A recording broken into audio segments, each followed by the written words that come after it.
বেঁচে থাকা, এর নাম তাকওয়া, আল্লাহর ভয়। এই তাকওয়া থাকবে অন্তরে। কোথা থেকে তুমি তাকওয়া নিয়ে অন্তরে ঢুকাইবা? তাকওয়ার ঠিকানা কি? লিকুল্লি শাইইন মা'দিনুন ওয়া মা'দিনুত তাকওয়া কুলুবুল আরিফিন। প্রত্যেকটা ভালো জিনিস রাখার গোডাউন আছে, তাকওয়ার গোডাউন হলো আল্লাহর প্রিয় বান্দাদের কলব। তাদের সাথে সংযোগ লাগায় দেও, তারা যখন নেক নজর দিয়া তাকাবে, কলবের মধ্যে তাকওয়ার পাওয়ার ঢুকবে। কারণ আল্লাহওয়ালাদের নজরে পাওয়ার আছে। গাঞ্জাখোরের নজরে পাওয়ার আছে না? একটা গাঞ্জাখোর বেনামাজি, খুব খেয়াল করো, গাঞ্জাখোর বেনামাজি দেখ গাভীর দুধ দোয়াইতেছে, একজনে বালতি ভরে গেছে 20 কেজি। ও কপাল হাত দিয়ে কয়, ওরে দুধ। পরের দিন 1.5 কেজি। আছে না নাই? গাছে নারিকেল, অনেক নারিকেল, এত নারিকেল, পরের দিন থেকে নারিকেল নাই। শুধু কি তাই? একটা বাচ্চা অসুস্থ, সুন্দর চেহারা, এত সুন্দর, নজর লেগে গেছে। এটার কাছে বদ নজর। কি নজর? আপনারা দেখেন না, আপনাদের এলাকায় কদু গাছ লাগায় না?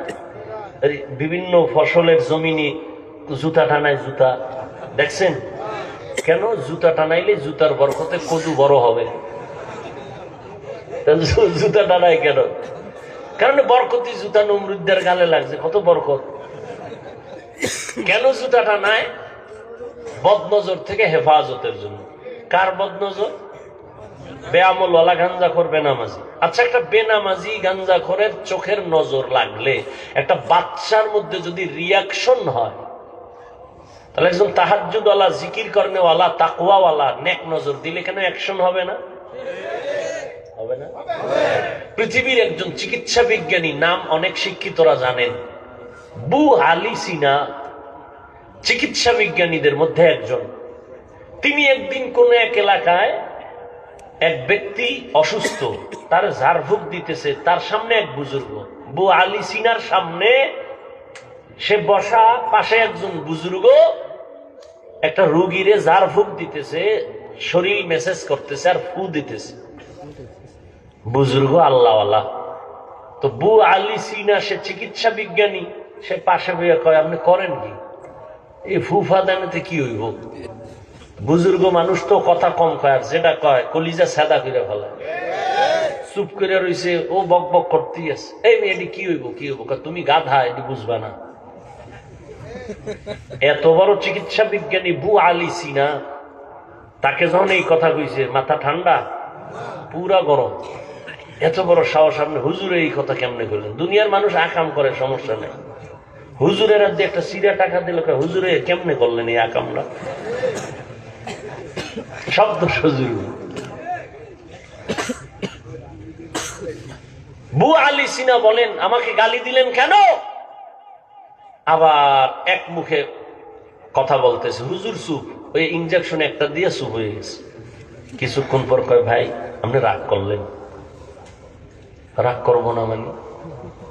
কয়, আমি কি বলছি? আপনার গায়ে হাত দিছি? কয় না, আমি এত একটা কথা বলছি জবান দিয়া, এইটা আপনার জ্বলে গেল বিষয়। আপনি এই কথা কেন বলবেন? কথা, আমার মুখের একটা কথা যদি আপনার কলিজা জ্বালায় দিতে পারে, আমার মুখের তিলাওয়াতের ফুতে এই বান্দা সুস্থ হবে না কেন? আউলিয়ারা কারে উকবা ইখতিয়ার, জাহেলারা কারে দুনিয়া ইখতিয়ার। নজর তো আল্লাহওয়ালাদের জবানে, নজরে পাওয়ার আছে না নেই? এই পাওয়ারের নাম কোরআনের ভাষায় ফুরকান, হাদিসের ভাষায় পাওয়ারের নাম ফেরাসাত।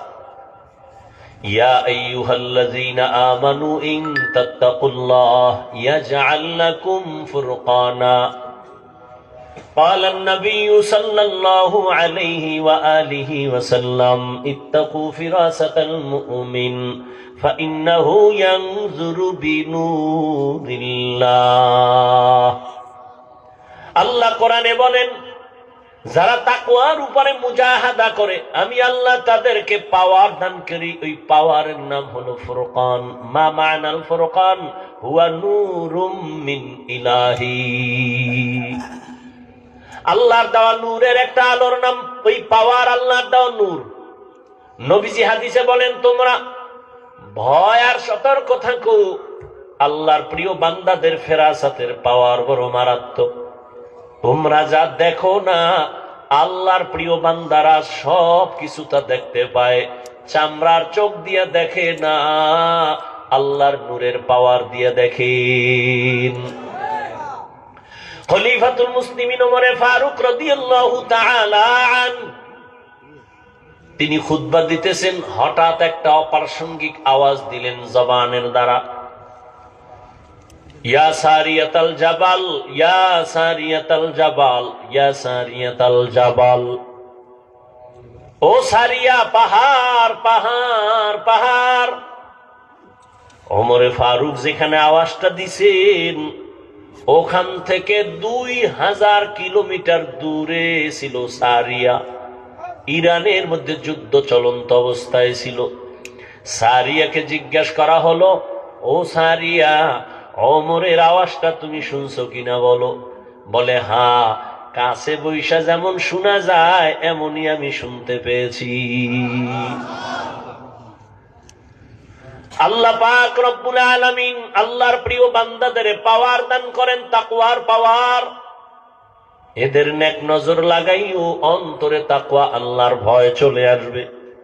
আর যাদের অন্তরে আল্লাহর ভয় চলে আসবে, ওই বান্দা কখনো গুনার কাছেও যাবে না। তাহলে এতক্ষণ আলোচনায় কি বুঝলাম? তাকওয়া যার অন্তরে থাকে সে মুত্তাকি। মুত্তাকি মানে সে গুনাহ করে। এবার আমাকে বলেন তো, যে গুনাহ করে না সে কি হেদায়েতের উপরে আছে না নাই?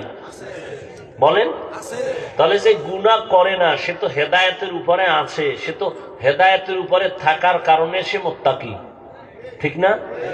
কোরআন কেন বলল মুত্তাকিনদের হেদায়েতের জন্য কোরআন দিলাম? মুত্তাকিন তো হেদায়েতের উপরেই আছে। কোরআন শরীফ আবার কিসের হেদায়েত করবে মুত্তাকিনদের? কথা বুঝেন নাই? মুত্তাকিন কারা? যারা গুনাহ করে না। তো যে গুনাহ করে না সে তো হেদায়েতের উপরে আছে, সে তো মুত্তাকি। হুদাল্লিল মুত্তাকিন, মুত্তাকিনদেরকে কোরআন হেদায়েত করবে, তার মানে সে তো হেদায়েতের উপরেই আছে। এর দুই জবাব। এক নাম্বার জবাব, হেদায়েতের উপরে থাকাটা সফলতা না, বরং অনেক অনেক অনেক অনেক সীমাহীন ভয়, না জানি কখন আবার লাইন থেকে পড়ে যায়। এই ভয় নাই? বড় বড়রাও কিন্তু লাইন থেকে পড়ে গেছে।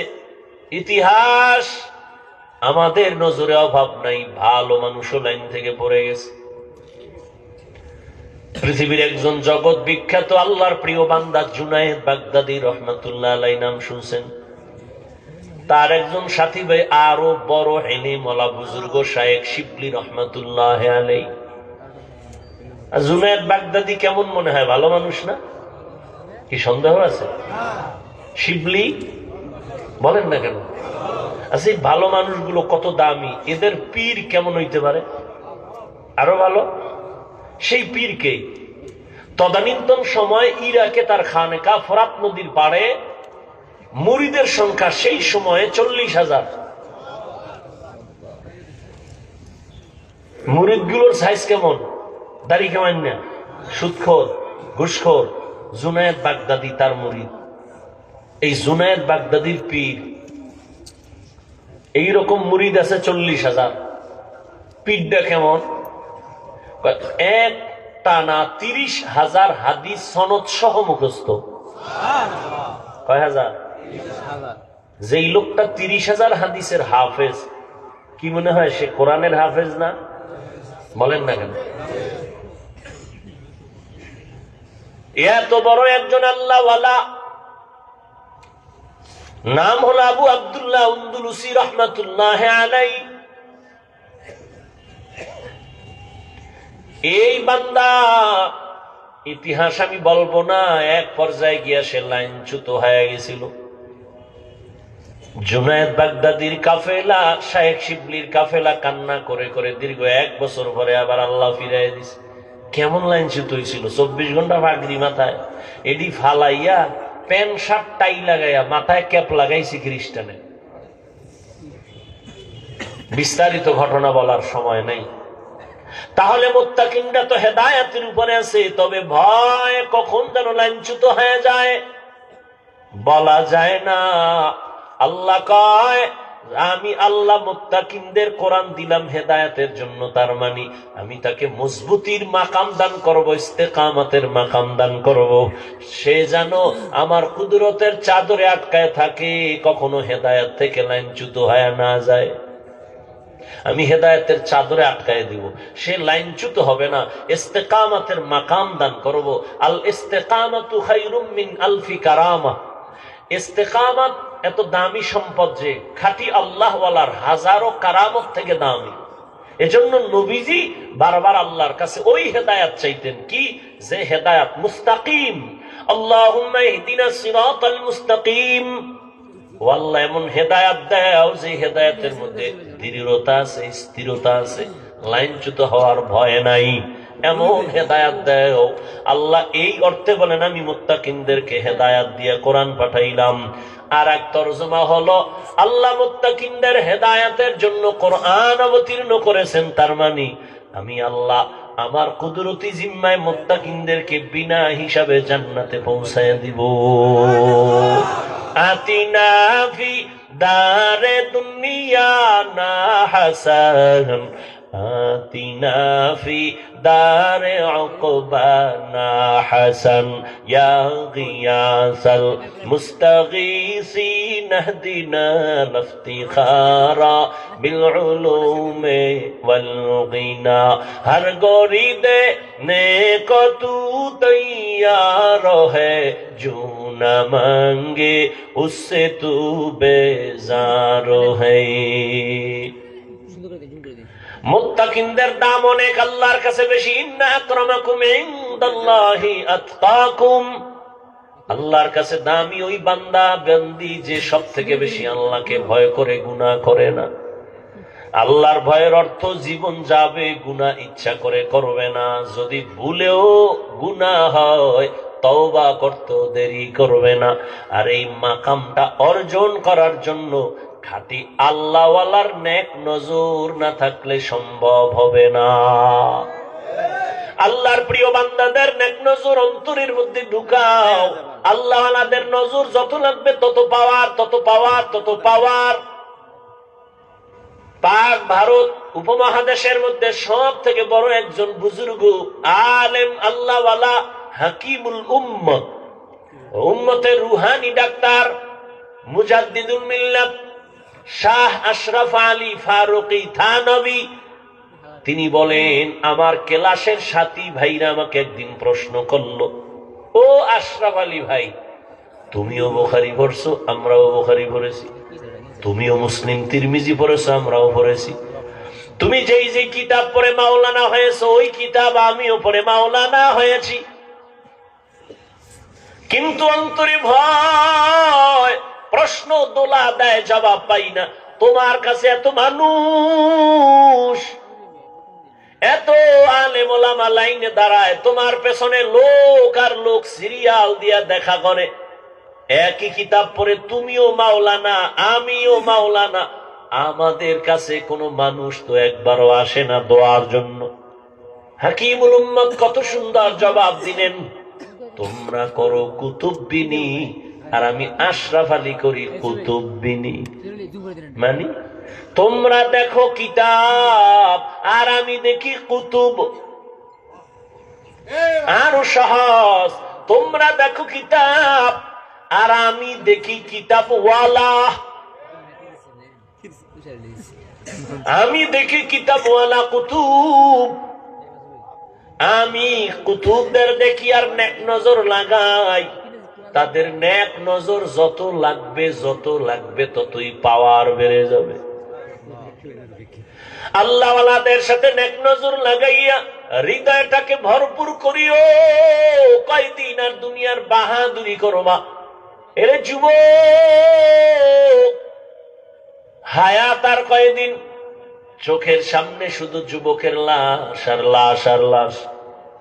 গাড়ির নিচে লাশ, পানির নিচে লাশ, ঘুমের বিছানায় লাশ, করোনায় কত লাশ, ডেঙ্গুর মহামারীর কত লাশ, ছাত্র জনতার বৈষম্য বিরোধী আন্দোলনে কত লাশ। ও আল্লাহর বান্দা, আজকে তোমার এত বয়ান কেন করতে হবে?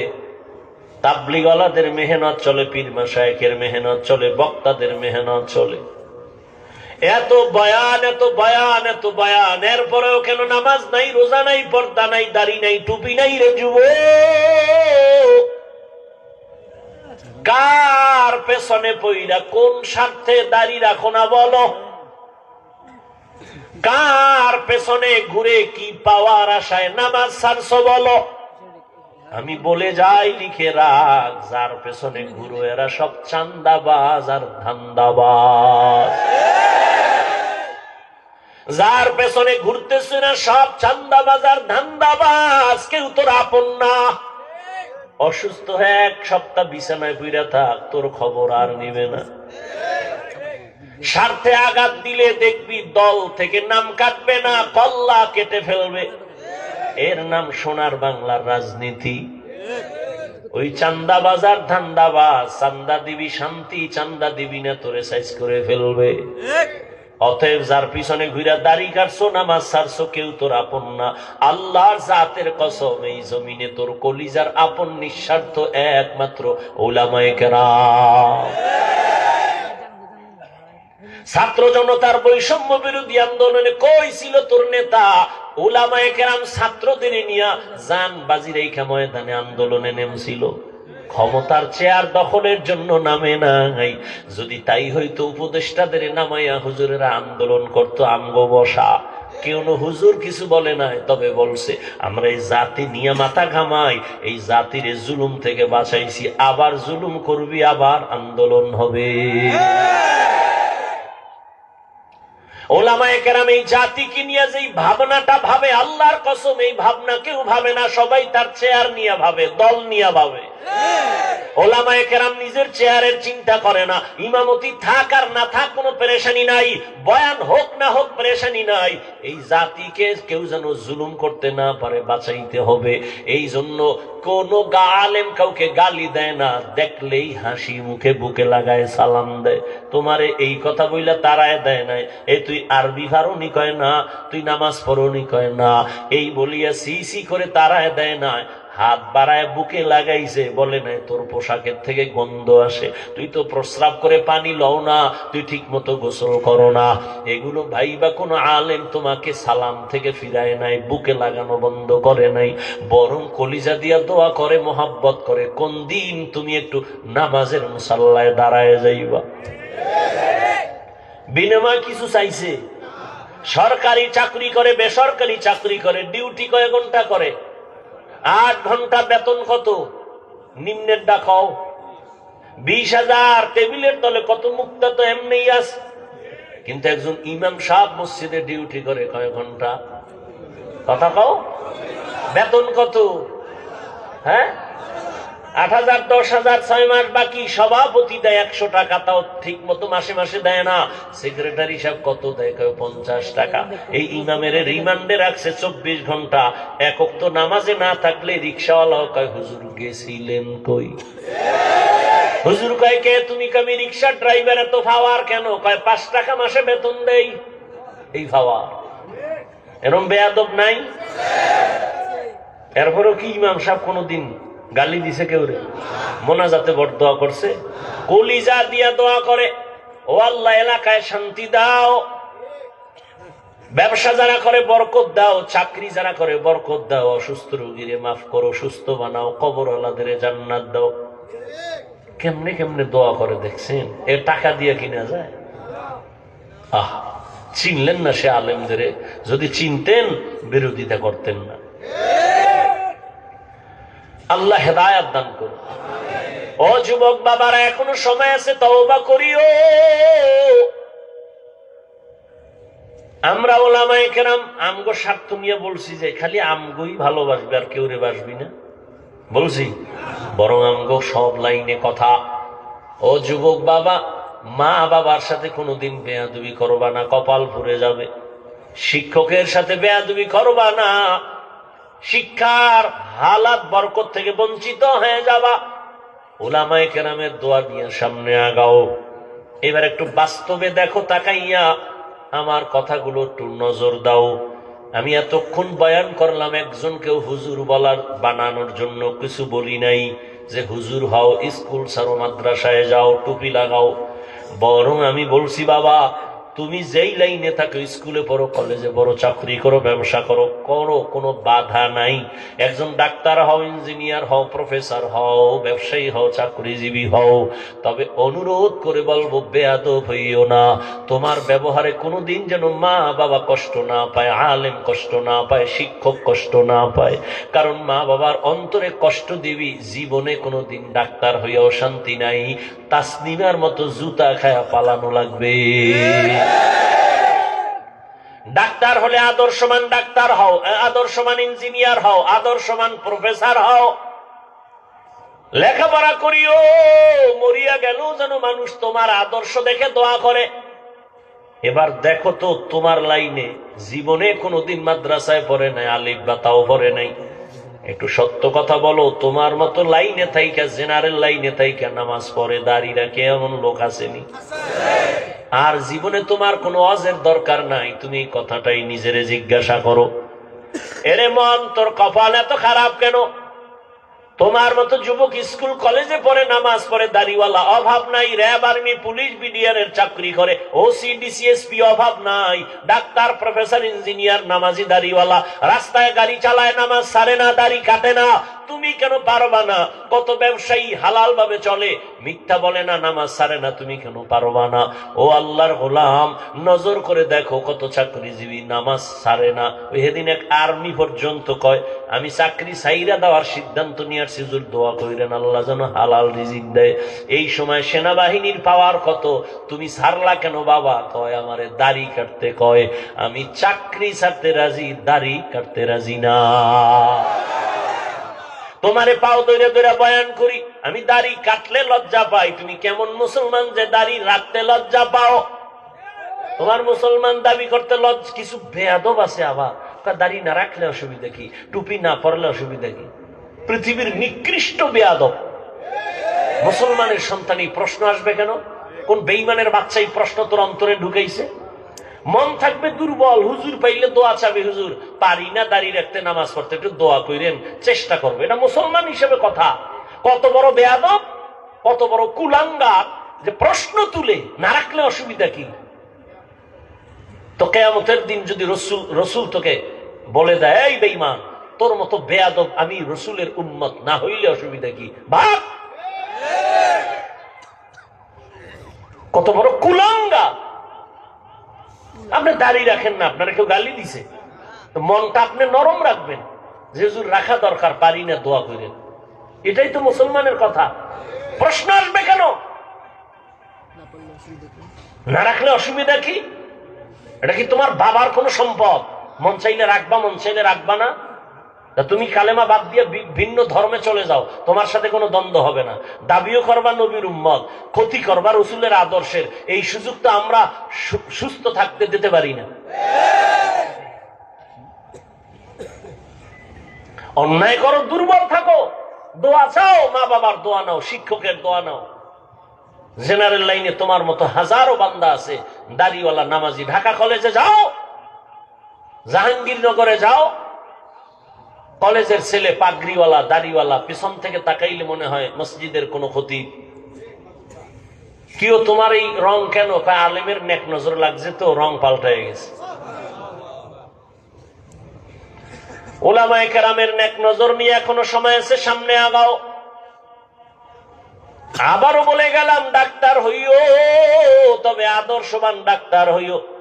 মা বাবারে কষ্ট দিও না, শিক্ষকের সাথে বেয়াদবি করিও না, উলামায়ে কেরামের বিরোধিতা করে নিজের জীবনটাকে নষ্ট করিও না রে বাবা। এখনো সময় আছে, তওবা করে নাও। তবে এটাও সত্য, শুরুতেই বলেছিলাম, নবীরে দেখছে 13 বছর, কালেমা পড়ে নাই, আর নবীরে জবাই করতে এসে কালেমা পড়ছে, এর নাম কফাল। এখানে আবু জাহালওয়ালা কিছু মানুষের অন্তর পাথরের মতো শক্ত, কোনো বয়ানে দিল নরম হবে না, বরং বাইরে গিয়ে আরো সমালোচনা কইরা কপালটারে আরো ঘুরবে। আর একদল ওমরের মেজাজওয়ালা গুনার কথা স্মরণ করে একা একা কান্না করবে, ও আল্লাহ জীবনে তো কম নামাজ সারি নাই, কম বেপরদায় চলি নাই, ও আল্লাহ জীবনে গোপনে কত রাত্র মোবাইল সামনে নিয়ে কবিরা গুনাহ করেছি। ও যুবক, দুইটা পা ধইরা তোমার কাছে আমি জিজ্ঞাসা করতে চাই, জীবনে তো কম দাড়ি কামাও নাই, বলো আর কতবার দাড়ি কাটলে তোমার মনের আশা মিটবে, তারপরে তওবা করবা? আর কতবার পার্কে পার্কে ঘুরলে তোমার মনের আশা পূরণ হবে, তারপরে তওবা করবা? জীবনে আর কত রাত্র মোবাইলে গুনাহ করার পরে তোমার মনের আশা মিটবে, তারপরে তওবা করবা? জীবনে আর কত মেয়ের চরিত্রের উপরে হামলা করার পরে তোমার মনের আশা মিটবে, তারপরে তুমি তওবা করবা? তোমার হায়াত আছে কয়দিন জানো? কত যুবক ঘরের বিছানায় দরজা বন্ধ করে ঘুমায় গেছে, সকালবেলা মা ডাকছে বাবা ওঠো নাস্তা করো, দেখে দরজা খুলে না, মা চিৎকার দিয়ে বলে সন্তান আর জিন্দা নাই। ঠিকই দরজা ভেঙ্গে দেখে সন্তান এক ঘুমে চির ঘুম হয়ে গেছে। সকালবেলা সন্তান বলে আম্মু বাইক লইয়া যাইতেছি, একটু ওই চনপাড়া বাজারে যাইতেছি, আমার এক বন্ধুর সাথে দেখা করার জন্য, আসবি কখন? কয় 1 ঘন্টা পরে। 3 ঘন্টা পরে টেলিফোন আসছে, মা টেলিফোন ধইরা কয় কই বাবা? কয় বাবাকে। তুমি কে? বলে এই মোবাইলওয়ালার মা। বাবার কাছে দাও। বাবারে ধইরা কয় তাড়াতাড়ি কইয়াছো ছেলের লাশটা তাড়াতাড়ি নিয়ে যাও, গাড়ির সাথে ধাক্কা লাইগা তোমার সন্তান রাস্তার পাশে বাইক ধ্বংস হয়ে গেছে, সন্তানও মরে গেছে। এমন হয় না? এরে যুবক বাবা, কয়দিন আজকে তুমি এখানে সুস্থ তাজা, আগামীকাল তুমি কবরের যাত্রী হতে পারো, পারো না?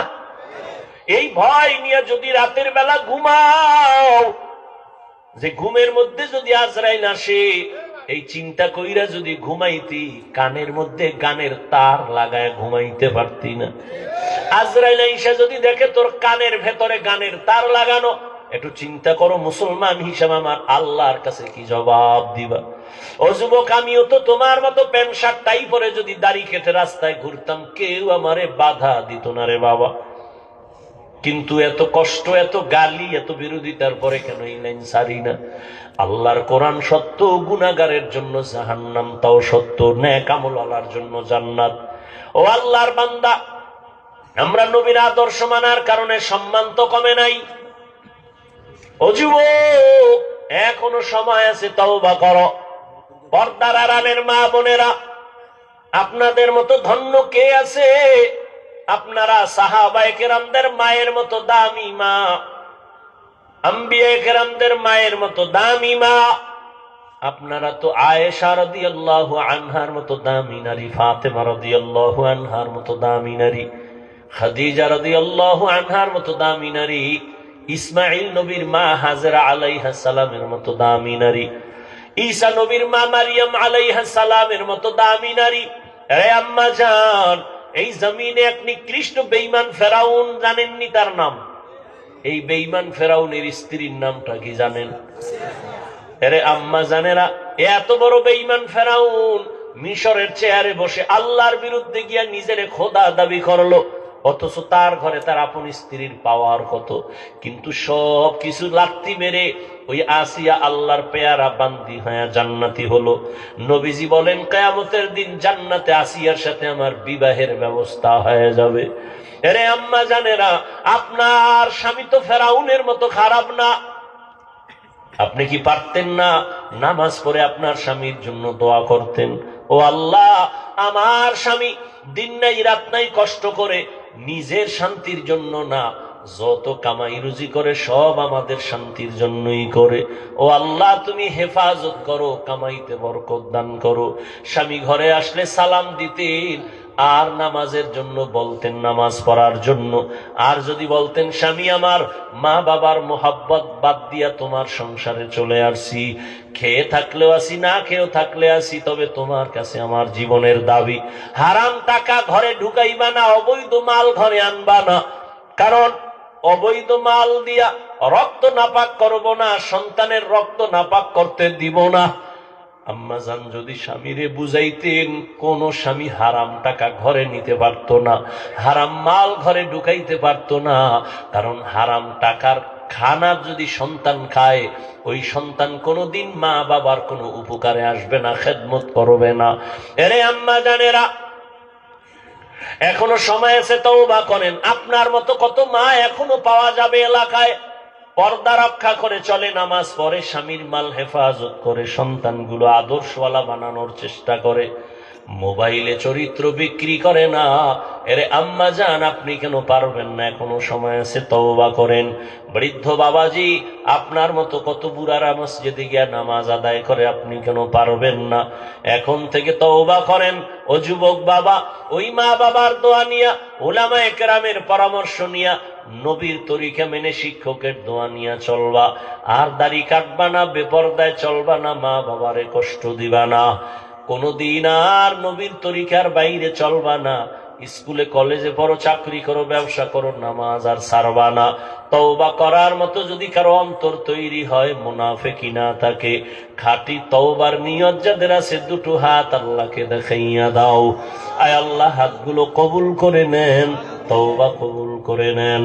তওবার উপরে মজবুত হইয়া চলার মতো তৌফিক দান করেন, আমিন। আলহামদুলিল্লাহি রাব্বিল আলামিন, والصلاة والسلام على سيد الأنبياء والمرسلين।